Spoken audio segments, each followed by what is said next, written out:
The Grand Miracle by C.S. Lewis.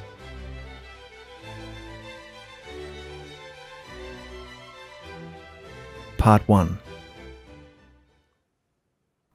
One is very often asked at present whether we could not have a Christianity stripped, or as people who ask it say, freed from its miraculous elements. A Christianity with the miraculous elements suppressed. Now it seems to me that precisely the one religion in the world, or at least the only one I know, with which you could not do that is Christianity. In a religion like Buddhism, if you took away the miracles attributed to Gautama Buddha in some very late sources, there would be no loss. In fact, the religion would get on very much better without them, because in that case the miracles largely contradict the teaching. Or even in a case like a religion like Mohammedanism, nothing essential would be altered if you took away the miracles. You could have a great prophet preaching his dogmas without bringing in any miracles. They are only in the nature of a digression or illuminated capitals.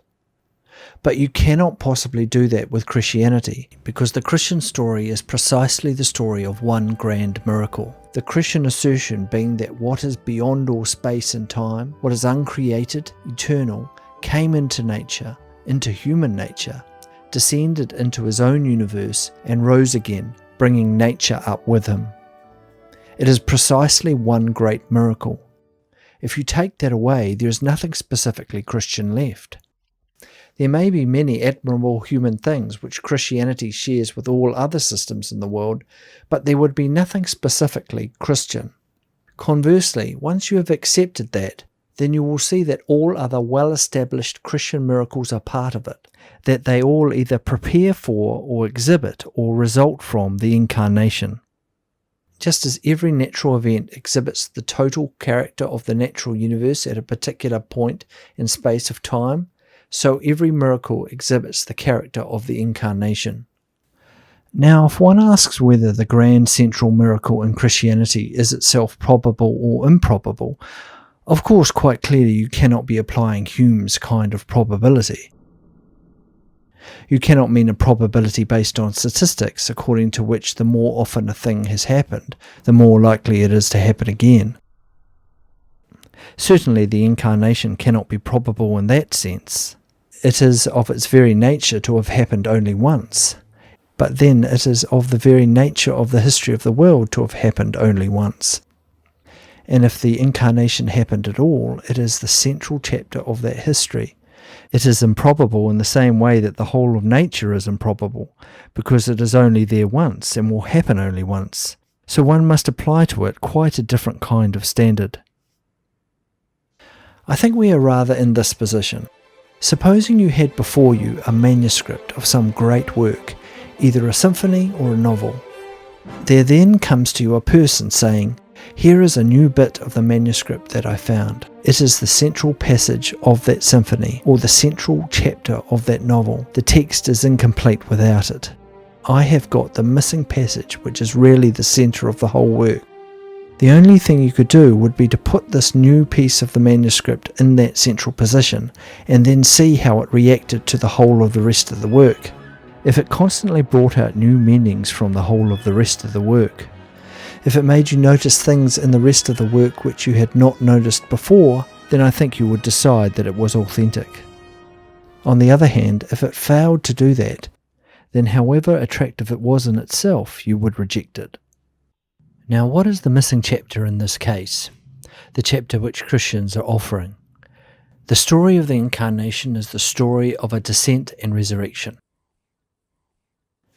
When I say resurrection here, I am not referring simply to the first few hours or first few weeks of the resurrection. I am talking of this whole huge pattern of descent, down, down, and then up again. What we ordinarily call the resurrection being just, so to speak, the point at which it turns. Think what that descent is. The coming down not only into humanity, but into those 9 months which precede human birth, and going lower still into being a corpse, a thing which, if this ascending movement had not begun, would presently have passed out of the organic altogether, and have gone back into the inorganic, as all corpses do. One has the picture of someone going right down and dredging the sea bottom. One has the picture of a strong man trying to lift a very big, complicated burden. He stoops down and gets himself right under it, so he himself disappears, and then straightens his back and moves off with the whole thing swaying on his shoulders. Or else one is the picture of a diver stripping off garment after garment, making himself naked, then flashing for a moment in the air, and then down through the green and warm and sunlit waters into the pitch-black, cold, freezing water, down into the mud and slime, then up again, his lungs almost bursting, back again to the green and warm and sunlit water, and then at last out into the sunshine, holding in his hand the dripping thing he went down to get. This thing is human nature, but associated with it all nature, the new universe. Now, as soon as you have thought of this pattern of the huge dive down to the bottom into the depths of the universe and coming up again into the light, everyone will see at once how this is imitated and echoed by the principles of the natural world, the descent of the seed into the soil and its rising again in the plants. There are also all sorts of things in our own spiritual life where a thing has to be killed and broken in order that it may then become bright and strong and splendid. The analogy is obvious. In that sense, the doctrine fits in very well. So well, in fact, that immediately there comes the suspicion, is this not fitting in a great deal too well? In other words, does not the Christian story show this pattern of descent and reascent, because that is part of all the nature religions of the world? We have read about it in the Golden Bough. We know about Adonis and the stories of the rest of those rather tedious people. Is not this one more instance of the same thing, the dying God? Well, yes it is. That is what makes the question subtle. What the anthropological critic of Christianity is always saying is perfectly true. Christ is a figure of that sort. And here comes a very curious thing. When I first, after childhood, read the Gospels, I was full of all that stuff about the dying God, the golden bough, and so on. It was to me then a very poetic and mysterious and quickening idea. And when I turn to the Gospels, never will I forget my disappointment and repulsion at finding hardly anything about it at all. The metaphor of the seed dropping into the ground in this connection occurs, I think, twice in the New Testament. And for the rest, hardly any notice is taken. It seemed to me extraordinary. You had a dying God who was always representative of the corn. You see him holding the corn, that is, bread, in his hand, and saying, "This is my body." And from my point of view, as I then was, he did not seem to realize what he was saying. Surely there, if anywhere, this connection between the Christian story and the corn must have come out. The whole context is crying out for it.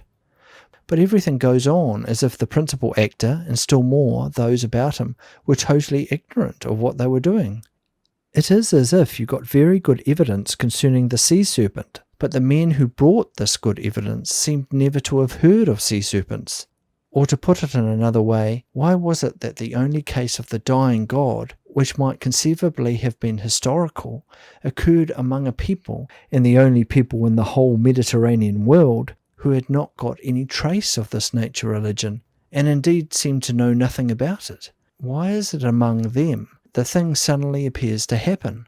The principal actor, humanly speaking, hardly seems to know the repercussions his words and sufferings would have in any pagan mind. Well, that is almost inexplicable, except on one hypothesis. How if the Corn King is not mentioned in that book, because he is here of whom the Corn King was an image? How if the representation is absent, because here at last the thing represented is present? If the shadows are absent, because the thing of which they are shadows is here? The corn itself is in its far-off way an imitation of the supernatural reality, the thing dying and coming to life again, descending and reascending beyond all nature. The principle is there in nature because it was first there in God himself. Thus one is getting in behind the nature religions, and behind nature to someone who is not explained by, but explains, not indeed the nature religions directly, but that whole characteristic behaviour of nature on which nature religions were based. Well, that is one way in which it surprised me. It seemed to fit in a very particular way, showing me something about nature more fully than I had seen it before, while itself remaining quite outside and above the nature religions. Then another thing. We, with our modern democratic and arithmetical presuppositions, would so have liked and expected all men to start equal in their search for God. One has the picture of great centripetal roads coming from all directions, with well-disposed people all meaning the same thing and getting closer and closer together. How shockingly opposite to that is the Christian story. One people picked out of the whole earth, that people purged and proved again and again. Some are lost in the desert before they reach Palestine. Some stay in Babylon, some becoming indifferent. The whole thing narrows and narrows until at last we come down to a little point, small as the point of a spear. A Jewish girl at her prayers. That is what the whole of human nature has narrowed down to before the Incarnation takes place. Very unlike what we expected, but of course not in the least unlike what seems, in general, as shown by nature, to be God's way of working. The universe is quite a shockingly selective, undemocratic place. Out of apparently infinite space, a relatively tiny proportion occupied by matter of any kind. Of the planets, only one is at all likely to sustain organic life. Of the animals, only one species is rational. Selection, as seen in nature, and the appalling waste which it involves, appears a horrible and an unjust thing by human standards. But the selectiveness in the Christian story is not quite like that. The people who are selected are, in a sense, unfairly selected for a supreme honour, but it is also a supreme burden. The people of Israel come to realize that it is their woes which are saving the world. Even in human society, though, one sees how this inequality furnishes an opportunity for every kind of tyranny and servility. Yet on the other hand, one also sees that it furnishes an opportunity for some of the very best things we can think of. Humility and kindness and the immense pleasures of admiration. I cannot conceive how one would get through the boredom of a world in which you never met anyone more clever or more beautiful or stronger than yourself. The very crowds who go after the football celebrities and film stars know better than to desire that kind of equality. What the story of the Incarnation seems to be doing is to flash a new light on a principle in nature, and to show for the first time that this principle of inequality in nature is neither good nor bad. It is a common theme running through both the goodness and badness of the natural world, and I begin to see how it can survive as a supreme beauty in a redeemed universe. And with that I have unconsciously passed over to the third point. I have said that the selectiveness was not unfair in the way in which we first suspect, because those selected for the great honour were also selected for the great suffering, and their suffering heals others. In the Incarnation we get, of course, this idea of vicariousness, of one person profiting by the earnings of another person. In its highest form, this is the very centre of Christianity. And we also find the same vicariousness to be a characteristic, or as the musician would put it, a leitmotif of nature. It is a law of the natural universe that no being can exist on its own resources. Everyone, everything is hopelessly indebted to everyone and everything else. In the universe as we now see it, this is the source of many of the greatest horrors. All the horrors of carnivorousness, and the worst horrors of the parasites, those horrible animals that live under the skin of other animals, and so on. And yet suddenly seeing it in the light of the Christian story, one realizes that vicariousness is not in itself bad, that all these animals and insects and horrors are merely that principle of vicariousness twisted in one way. For when you think it out, nearly everything good in nature also comes from vicariousness. After all, the child, both before and after birth, lives on its mother, just as the parasite lives on its host, the one being a horror, the other being the source of almost every natural goodness in the world. It all depends upon what you do with this principle. So that I find in that third way also that what is implied by the Incarnation just fits in exactly with what I have seen in nature, and, this is the important point, each time it gives it a new twist. If I accept the supposed missing chapter, the Incarnation, I find it begins to illuminate the whole of the rest of the manuscript. It lights up nature's pattern of death and rebirth, and secondly, her selectiveness, and thirdly, her vicariousness.